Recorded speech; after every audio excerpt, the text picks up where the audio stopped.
हरदोई में बाबा नीम करौली संत सेवा शिव आश्रम ट्रस्ट रानी खेड़ा धाम हरपालपुर के परम पूज्य पीठाधीश्वर संत श्री बच्चा बाबा जी महाराज के आवास विकास स्थित रामनगर कॉलोनी आश्रम में एक विशेष आध्यात्मिक आयोजन संपन्न हुआ। इस अवसर पर ट्रस्ट के सदस्य कृष्ण कुमार सिंह, वीर बहादुर सिंह, बबलू सिंह चौहान, राकेश सिंह, अनिल कुमार गुप्ता, संजय गुप्ता, मनीष सिंह, सुशील चंद्र शुक्ला, श्याम सिंह चौहान, सुरेश चंद्र गुप्ता, मुनीम, जितेंद्र कुमार गुप्ता, लालाराम पांडे, आशीष गुप्ता, मनोज मिश्रा, हिमांशु गुप्ता एवं श्री डाल सिंह मेमोरियल स्कूल के संस्थापक अखिलेश सिंह सहित समस्त भक्तों ने महाराज श्री शिवानंद भाई जी व संत श्री बच्चा बाबा जी का माल्यार्पण कर भव्य स्वागत किया।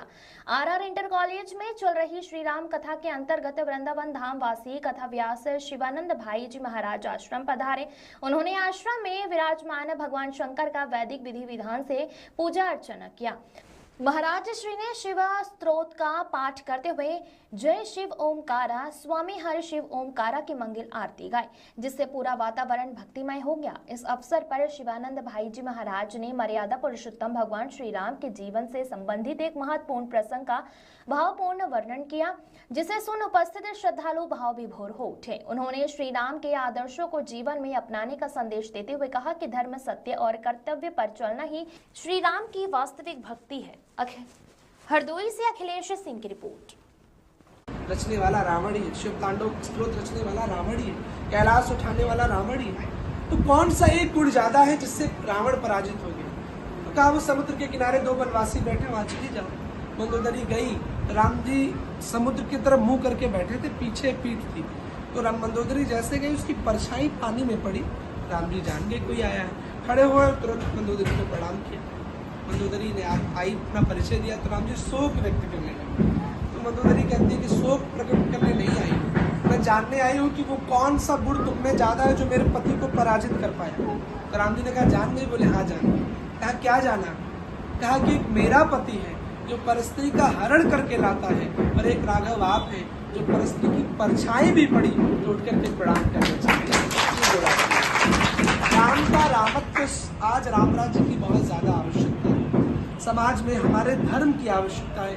हमारे हिंदू धर्म की बहन बेटियां विधर्मियों के साथ, मुझे एक संख्या पता चली यहाँ पर आरएसएस के द्वारा कि 1100 कुछ बेटियों ने धर्म परिवर्तन किया इस हरदोई जनपद, जिन्होंने विधर्मियों के साथ में विवाह किया। इनसे दूर कराने के लिए आपको इनको रामायण से जोड़ना पड़ेगा, इनको भागवत से जोड़ना।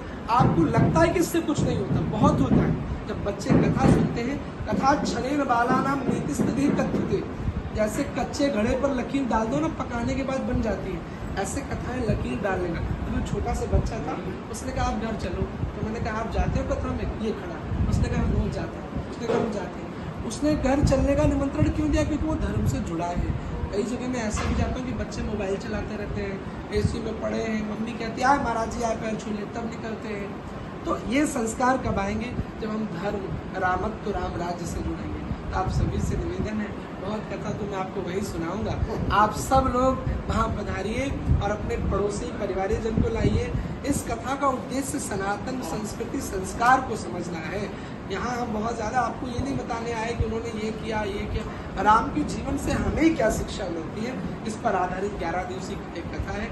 महाराज जी की सन्निधि भी प्राप्त हुई है। पहले दिन आप भी थे, और आज हमारे मन में लालसा थी। जब बोल रहे थे कर्मयोगी श्री बच्चा बाबा जी महाराज, तो जब कर्मयोगी नाम आया ना, तो वो मुझे बहुत अच्छा लगा। प्रायः अधिकांश श्री 100,008, ये 1008, वो 1008, वो मेरी मानसिकता महाराज जी, मैं थोड़ा सा अलग मेरी बुद्धि है। अब चाहो गुरुकुल का प्रभाव समझ लीजिए, पढ़ाई में बहुत करता हूँ, राम जी का अध्ययन बहुत करता हूँ, स्वाध्याय। तो जब महाराज जी के आगे कर्मयोगी लगा, मैंने कहा ये रामत्व का कोई संत है। मैंने कहा नहीं, मुझे महाराज जी के दर्शन करने हैं। तो राम जी की ऐसी प्रेरणा हुई कि महाराज जी का। अच्छा एक बात और बताऊँ, रामायण में 2 जगह लिखा, एक जगह लिखा कि बिनु हरि कृपा मिले ही नहीं संता, और एक जगह लिखा पुण्य पुंज भय, जब पुण्य जागृत होते तब संत मिलते हैं। एक जगह लगा हरि की कृपा। तो कहा कि इसमें किसी को संत को दर्शन हो तो क्या समझे, हरि की कृपा या पुण्य? कहा संत के पास चल कर के आप जाएं तो वो पुण्य है, और संत स्वयं आपको बुला ले या स्वयं मिले